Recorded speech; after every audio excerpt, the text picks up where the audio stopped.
আমার মেয়েটা আমরা জুতো আমার পিছিয়ে পিছিয়ে নিয়ে দৌড়াচ্ছিল, বাবা তুমি খালি পেয়ে যাচ্ছ, খালি পেয়ে যাচ্ছ, কিন্তু বলে ভাই আমি 8 বছর সূর্যের আলো দেখিনি। সময়টা বলতো না, আমি বলতাম দেখেন আমি একটু নামাজটা পড়তে চাই, আমাকে নামাজের সময়টা বলেন। 8 বছরের অভিজ্ঞতা আমার কাছে মৃত্যু মনে হতো যে মৃত্যু হলো অর্থাৎ এই কষ্ট থেকে মুক্তি পেত। নিয়ম যদি আপনি বেশি আইন দেখাতে চান আপনার সাথে আমরা দুর্ব্যবহার করতে বাধ্য হব। তো আমি বুঝলাম যে আমি এখানে আইনের কোনো সুরক্ষা আমি এখানে পাবো না। তারা আমাকে চোখ বেঁধে দিল। এই ছিল আমার 8 বছর অন্ধকারের জীবনের শুরু। আমি 8 বছর সূর্যের আলো দেখিনি।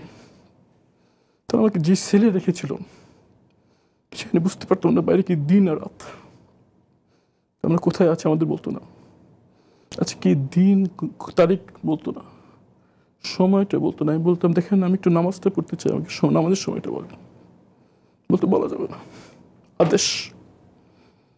আমার কাছে মনে হতো যে আমাকে জীবন্ত কবর দিয়ে দেওয়া হয়েছে। আমার কাছে মনে হতো যে মৃত্যু এর চেয়ে ভালো। 8 বছরের অভিজ্ঞতা আমার কাছে মনে হতো যে মৃত্যু হলো অর্থাৎ এই কষ্ট থেকে মুক্তি পেত। এবং দীর্ঘ 8 বছর আমি যা দেখেছি যে এটা সুচিন্তিতভাবে, সুপরিকল্পিতভাবে, নিয়মতান্ত্রিকভাবে এই বন্দিশালার বন্দীদেরকে এমন আচরণ করা হতো যেটা মৃত্যুর চেয়েও খারাপ অভিজ্ঞতা দেওয়া হতো। এবং এটা কোনো অ্যাক্সিডেন্ট ছিল না, এটা কোনো বাবাকে গ্রেফতার করা হয়েছে, কারাবন্দী ছিলেন, প্রশ্নবিদ্ধ বিচারের মধ্যে দিয়ে তাকে ফাঁসি দেওয়া হয়েছে। তো তারা তো এই কাজটা করেছে, আপনি বাইরে থাকলে তাদের জন্য কি সমস্যা হতো? আর তারা যেটা করতে চেয়েছে তাদের রাজনৈতিক উদ্দেশ্য সাধনের জন্য কাজটা তো করেছে। আপনার কি মনে হয় যে আপনি কারোর সাথে যোগাযোগ করতেন, নেটওয়ার্কিং করতেন আন্তর্জাতিকভাবে, এইসব কোনো কারণ হতে পারে? দেখুন আমি যেটা করার চেষ্টা করেছিলাম যে এই আইনি প্রক্রিয়াটা যে কী পরিমাণ ত্রুটিপূর্ণ এবং এই যে প্রক্রিয়াটা এই বিচারটা পরিচালনা হচ্ছে তা পূর্ব নির্ধারিত এবং আইনের বিধান, সাক্ষ্য আইনের যে বিধান কোনোটাই মানা হচ্ছিল না। এবং সর্বশেষ সারা দুনিয়া দেখেছে যে আমার পিতার বিচারের সময় 2 জন মিনিস্টার পাবলিকলি প্রধান বিচারপতিকে হয়রানিমূলক কথা বলেছেন। একজন অবসরপ্রাপ্ত বিচারপতি আমাদের মামলা পরিচালনা করে রাজি হয়েছিলেন, তাকে এমন পরিস্থিতি সৃষ্টি করা হয়েছিল যে তিনি মামলা থেকে নিজে গুটিয়ে নিতে বাধ্য হয়েছেন। আমি চেষ্টা করেছি যতটুকু আমার সাধ্য ছিল এই যে অন্যায়গুলো হচ্ছে এটা যেন সবাই জানতে পারে সেটা ব্যবস্থা করার আমি চেষ্টা করেছি। আমি সোশ্যাল মিডিয়াতে আমি রেগুলার পোস্ট করতাম এবং আমি যেখানে আমার পরিচিতি ছিল সেখানে আমি জানানোর চেষ্টা করেছি যে কী হচ্ছে আমাদের সাথে। ফ্যাসিবাদের সবচেয়ে বড় শত্রু হচ্ছে সত্য। তারা ভয় পায় সত্য বেরিয়ে যাওয়ার। হয়তো আমি সত্য কথা বলছিলাম এবং তারা চায়নি এই সত্যি বেরো। এবং আমি যা করছিলাম তারা যা করতে চেয়েছিল সেটার প্রতি একটা বাধা ছিল। সেটা এই বাধা দূর করার জন্য তারা আমার পিতার ফাঁসির 13 দিন আগে আমাকে, আমি দীর্ঘদিন বন্দী ছিলাম, জানতেও পারিনি আমার পিতার কী হয়েছে, জানতে পারিনি আমার পিতা কি বেঁচে আছেন না নাই। এভাবে কাটে আমার 8 বছর।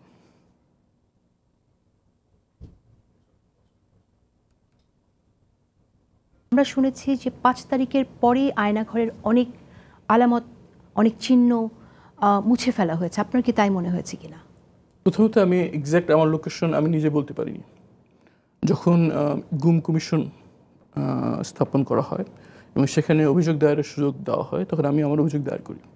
তখন গুম কমিশন থেকে আমার সাথে যোগাযোগ করা হয় এবং তারা আমার যতটুকু মনে পড়ে স্মৃতিশক্তি যা আছে আমাকে যা ভিতরে কী কী শুনেছি কী আমার মনে হয়েছে তারা আমার কাছে নিয়ে তখন তারা আমাকে তাদের ফাইন্ডিংয়ের একটা কনক্লুশন আমাকে দিয়েছেন যে আমি মোস্টলি এই লোকেশনে ছিলাম। তারপর তারা আমাকে যেটা করেছেন যে আমাকে সেখানে লোকেশনের বেশ কিছু ছবি আমার কাছে পাঠিয়েছেন। আমি তখন চিকিৎসার জন্য দেশে বাইরে ছিলাম, কিন্তু আমি বারবার বলছিলাম যে আমার সেলটা যে ছবি দিচ্ছেন এর সাথে একটু ভিন্ন, মিলছে না। তখন তারা অনেক ছবির মধ্যে শুধু একটা জিনিস আমি চিন্তা করতে, আমি যখন চোখ বেঁধে আমাকে বিভিন্ন সময় সেল থেকে বের করতো, বের হয়ে আমি ডান দিকে আমাকে টার্ন নিতাম, নিয়ে আমি 5টা সিঁড়ি পেতাম। আমি বারবার বলতাম যেটা আমার মনে আছে 5টা সিঁড়ি ওই এক্সিস্টমেন্ট বন্ধ হলে আমরা বিভিন্ন আওয়াজ শুনতে পারতাম। সেই সব ক্লু দিয়ে তখন তারা লোকেশনটা আইডেন্টিফাই করেছে এখানে। কিন্তু আমি যে সেলে ছিলাম যখন আমি ওখানে খাওয়ার সময় হোক আমাকে যে গোসল করার জন্য এখানে তো যে করেছে সেগুলো মিল ছিল না, কোনোখানে সেটার অস্তিত্ব পাওয়া যাচ্ছিল না।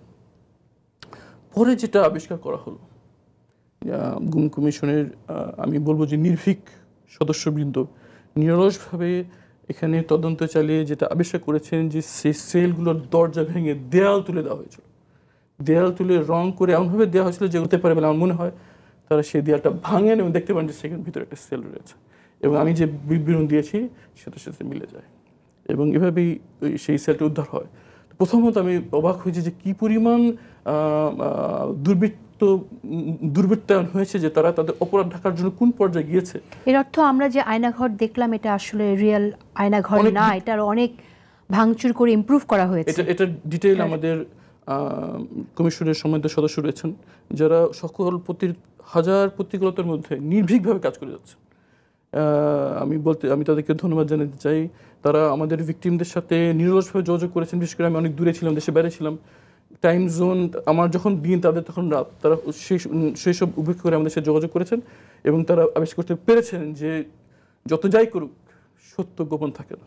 তারা চেষ্টা করেছে কিন্তু বেরিয়ে আসছে। 8 বছর তো দীর্ঘ সময়। 8 বছর আপনি ওখানে কি করতেন? ছোট্ট জায়গাটার ভিতরে কিভাবে দিনের পর দিন পার করতেন? সত্যি অসহ্য মনে হতো যে মৃত্যু হচ্ছে ভালো। কিন্তু আমি নিজেকে একজন আধ্যাত্মিক বিশ্বাসী মানুষ মনে করি। আমি যখন বুঝতে পারলাম যে আমি অপহরণের শিকার হয়েছে এবং হয়তো আমি এখান থেকে জীবিত বেরোতে পারবো না, তখন আমি নিজেকে বলতাম দুনিয়াটা যখন চলে গেল, যতটুকু সম্ভব আমি আমার পরকালের অ্যাকাউন্টটা যেন ভারী করে যেতে পারি। আমি চেষ্টা করেছি যতটুকু সম্ভব ইবাদত বন্দেগীর মধ্যে সময় কাটানোর জন্য। বারবার তাদেরকে আকুল আবেদন করতাম যে একটা ঘুরি দেন যাতে নামাজটা পড়তে পারি সময় মতো, আর যদি কিছু না দেন, কথা বলি মনে হয় যে আপনারা মুসলমান, আমি মুসলমান, একটা ক্রসশিপ দেন, আল্লাহকে যদি ডাকতে পারি। কি মনে হলো প্রথমে যখন আমাকে বের করছে তখন আমি তাহাজ্জুদ নামাজ পড়ছিলাম, অনুমান করে যে শেষ রাতে হতে পারে। ওই সময়টা নর্মালি যারা প্রহরী তারা ঘুমায় এবং নর্মালি আমাদেরকে বিরক্ত করে না। এমন সময় নামাজ পড়ছিলাম, এমন সময় 10-12 জন আমার সেল ঢুকে আমাকে বললো, কড়া কণ্ঠে বললো যে নামাজ শেষ করেন তাড়াতাড়ি। নর্মালি এটা তারা করে না, করতো না আগে। আমি তাড়াতাড়ি নামাজ শেষ করলাম। তারা আমাকে চোখ বাঁধত যে জিনিসটা দিয়ে, সেটা ছিল সোয়েট রেজিস্ট্যান্ট ফ্যাব্রিক টাইপের এক ধরনের, যেটা ইউজুয়ালি সিকিউরিটি ফোর্সের ইউনিফর্মে ব্যবহার করা হয়। সেটা খুলে তারা আমাকে গামছা দিয়ে চোখ বাঁধলো, গামছা দিয়ে হাত বাঁধলো, বের করে তারা আমাকে বের করে নিয়ে চলে গেলো। আমি তো আসলে বুঝতে পারিনি যে বাইরে বিপ্লব ঘটে গেছে। আমি মনে করলাম ওরা মনে হয় আমাকে মেরে ফেলবে। মনে মনে দোয়া পড়ছিলাম যে আমার জন্য মৃত্যুটা সহজ হয়। তারা আমাকে গাড়িতে নিয়ে গাড়ির ফ্লোরে শোয়া ফেললো। আমার উপরে 2 জন বসলো, আমার গায়ের উপর বসে গাড়ি চলা শুরু করলো। চলতে শেষ মুহূর্তে একটা জায়গায় যে তারা আমাকে জিজ্ঞেস করলো, গাড়ি থেমে গেলো, আমাকে বসানো হলো, জিজ্ঞেস করলো আমরা কারা। আমি বললাম, আমি অস্বীকার করলাম, কারণ আমি তো স্বীকার করার সুযোগ নেই। তারা বললো যে আপনি দিন কোথায় ছিলেন। আমি বললাম আমার জানা নেই। তখন একটা কথা বললো আমার, যেটা আমার মুখে ধাক্কা লাগলো, বললো সবাইকে এটাই বলবেন। তখন আমার কাছে মনে হলো মনে হয় আমাকে মারবে না, কারণ মারলে তো এই কথা বলার প্রশ্ন আসে না। আমি একটা ধাক্কা খেলাম, আমি পড়ে গেলাম, গাড়ি চলে গেল। তখন আমি মনে হচ্ছিল যে এখন একটা গুলির আওয়াজ শুনবো আর সব শেষ হয়ে যাবে। মনে সূরা ইয়াসিন পড়ছিলাম, সূরা ইয়াসিন পড়লে মৃত্যু সহজ হয়। সেই মৃত্যুর জন্য ওয়েট করছিলাম, কিন্তু দেখলাম যে কিছু আওয়াজ নাই, কিছু নাই, ঝিঝি পোকার আওয়াজ শুনতে পাচ্ছি। তখন অনেকক্ষণ পর অনেক সাহস করে একটু হাতটা দিয়ে চোখটা করার চেষ্টা করলাম। দেখলাম যে এমনভাবে করেছে আমি খুলে ফেলতে পারলাম। খুলে দেখলাম যে আমি একটা অন্ধকার প্রান্তে দাঁড়িয়ে আছি, পিছনে জঙ্গল আর সামনে অন্ধকার। আর আমি যেটা পরে আপনার ডাক্তাররা বলেছিলাম, আমার অপুষ্টির কারণে আমার 2 চোখে ছানি পড়ে গিয়েছিল, আমি সব ঘোলা দেখছিলাম। দূরে একটি আমি বললাম যে আমার ফোন টোন সব চুরি হয়ে গেছে, আমার বাসায় মিরপুর, আমি কীভাবে যাবো? তো বলে ওদিক যান, যেতে থাকেন আর কি। তো ওখানে যেয়ে আমি একটা মসজিদে যাই, তখন ফজর আজান হয়ে কাছাকাছি। ওদিকে যে থাকতে আমি ওই যে একটা জায়গা আছে এখানে রাস্তা আর খালি প্লট, ওই জায়গাটা পেয়ে গেলাম, ওটা পরিচিত। তারপর আমি হাঁটতে থাকি। তখন কিছুক্ষণ পর আমি দেখলাম যে একটা বড় জায়গায় সাইনে লেখা মেট্রো রেল স্টেশন। আমি জানতাম না যে হয়ে গেছে মেট্রো রেল। এবং তখন ফজর আজান হয়, আমি সবজি বিক্রেতা হেঁটে যাচ্ছে, তাদেরকে আমি জিজ্ঞেস করলাম যে আজানটা কোন দিকে। তারা মসজিদ দেখে গেল। আমি মসজিদে যেয়ে দেখলাম যে 15 নম্বর সেক্টর জামে মসজিদ। সেখানে নামাজ পড়লাম, মনে মনে খুব বিয়ার করছে, কারণ আমি তো জানি যে এখন স্বৈরশাসক চলছে। আমার পরিচয় দিলে আমার কোন বিপদ আসবে, ভয়ে আমি পরিচয় দিতে পারছিলাম না। আমার ফোন নাম্বার দীর্ঘদিন মনে নেই কিছু আমার। তো আমি অনেক নামাজ পড়ে অনেক সাহস নিয়ে ইমাম সাহেবের সাথে গেলাম। উত্তরা যেহেতু বুঝতে পেরেছি, উত্তরা একটি অলাভজনক একটি প্রতিষ্ঠান, একটি হাসপাতাল ছিল, যেটা আমার পিতা প্রতিষ্ঠা করে রেখেছেন। তো আমার অনেক আল্লাহ। আমি তাকে বললাম যে ভাই খুব বিপদে পড়ে আপনার কাছে আসছি, একটু মোবাইলটা একটু ব্যবহার করা যাবে নাকি? সে খুব সন্দেহ থেকে তাকাচ্ছে আমার দিকে, মোবাইল কেন? আমি বলি একটু বিপদে পড়ে এসেছি, একটু যদি দেখাতে সুযোগ দিতেন। সে তখন তো মোবাইলটা আমাকে দেয়, তখন আমি গুগল সার্চ করি আমার নাম, তখন আমার ওই ছবিটা উঠে আসে যে স্যুট টুট। তো আমি মোবাইলটা আমার মুখের কাছে নিয়ে দেখলাম, চিনতে পারছেন, সঙ্গে সঙ্গে কেঁদে আমাকে জড়া ধরলো। কিন্তু পরে আমি মনে আছে তার বাসায় তার অফিসে বসে ল্যাপটপে আমি দেখলাম যে গুলি হচ্ছে, গুলি হচ্ছে, বাচ্চা ছেলে গুলির সামনে দাঁড়িয়ে আছে, মারা ছেলেদেরকে গুলি লাইনে পাঠিয়ে দিচ্ছে। এই তরুণ যাদের এইসব জেনজি, যাকে সবাই অত্যন্ত ছোটাছুলি করতো, যারা ট্যাব এবং গেমস নিয়ে পড়ে থাকে, প্রাইভেট ইউনিভার্সিটির ছাত্র যাদেরকে অন্য পাবলিক স্টুডেন্ট ছাত্ররা ফার্মের মুরগি বলে ডাকে, তারা গুলির সামনে বুক পেতে দিয়েছেন, যার জন্য আজকে আমরা দিনের আলো দেখছি, নাহলে হয়তো আমাদের ওখানেই মৃত্যু হতো। তো এভাবেই আমি মৃত্যু পরে পাই, এবং পরে আমি জানতে পারি যে আমি স্বাধীন হয়েছে, দেশ স্বাধীন হয়েছে, এবং তারা তখন আমার পরিবারের সাথে যোগাযোগ করে। যখন হাসপাতাল থেকে ফোন যায় পরিবারের কাছে, সবাই ভয় পেয়ে গেল। তারা ফোনে বলতে সাহস পাচ্ছিল না, বলছে আপনার এদিকে আসেন, হাসপাতালে আসেন। তখন আমার পরিবার সদস্য ভয় পেলো যে কিছু খারাপ পেল কিনা, হাসপাতালে তো নর্মালি আসছে। তখন তারা বললো একটু ছবি পাঠান। তখন তারা আমার মোবাইল আমার মায়ের মোবাইল আপনার ছবি পাঠান। তখন মা সব জানতে বলে যে তার ছেলে বেঁচে।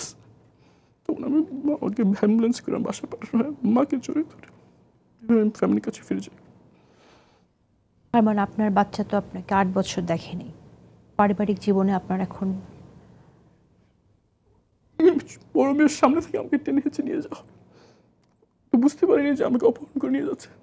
ও দেখছি আমি খালি পায়ে চলে যাচ্ছি, আমার মেয়েটা আমার জুতো আমার পিছু পিছু নিয়ে তোরা ছিল, বাবা তুমি খালি পেয়ে যাচ্ছ, খালি পেয়ে যাচ্ছ। আমার বাচ্চারা ট্রমাটাইজড। আমার অপহরণের পর আমার পরিবার সবসময় চেষ্টা করেছে আমার বিষয় নিয়ে কথা বলার জন্য, দুনিয়া, দেশে এবং দেশের বাইরে। এর ফলে নিয়মিতভাবে আমার পরিবারকে হয়রানি করা হয়েছে। এই পরিমাণ হয়রানি তাদেরকে করা হয়েছে যে যখন পুলিশ তাদের বাসায় আসতো, পাশে পাশে প্রতিবেশীরা মনে করতো মনে হয় কোনো সন্ত্রাসী হামলা হয়েছে, সেখানে পুলিশ হয়েছে। আপনারা সবাই জানেন যে যখন টিউলিপ সিদ্দিকীকে প্রশ্ন করে আমার ব্যাপারে, তখন এই পরিমাণ পুলিশ আমার বাসায় এসেছিল, আশেপাশে সব লোকজন বলেছে যে আমরা মনে করছি এখানে মনে হয় কোনো জঙ্গি ধরা পড়েছে, এই জন্য এই পর্যন্ত তারা এসেছিল। তাদের হয়রানির ফলে আমাদের প্রত্যেক সম্পত্তি থেকে আমাদেরকে পালিয়ে যেতে হয়, এবং তারা অন্যত্র থাকতে বাধ্য হয়। আমি, আমার পরিবার, আমার সন্তানরা সবাই ট্রমাটাইজড। আমার বাচ্চারা স্কুলে গার্ড থেকে ভয় পায়, আমার মেয়েরা ঘুমিয়ে কেঁদে উঠে যে বাবাকে নিয়ে গেছে, মাকেও নিয়ে যাবে, আমরা এতিমখানায় থাকি। এই দুঃস্বপ্ন আমার বাচ্চারা থাকে। এটি শুধু একটি না, এই গুম, এই আয়নাঘর, এই এনফোর্স ডিসঅ্যাপিয়ারেন্স শুধু একটি জীবন না, এটি শত শত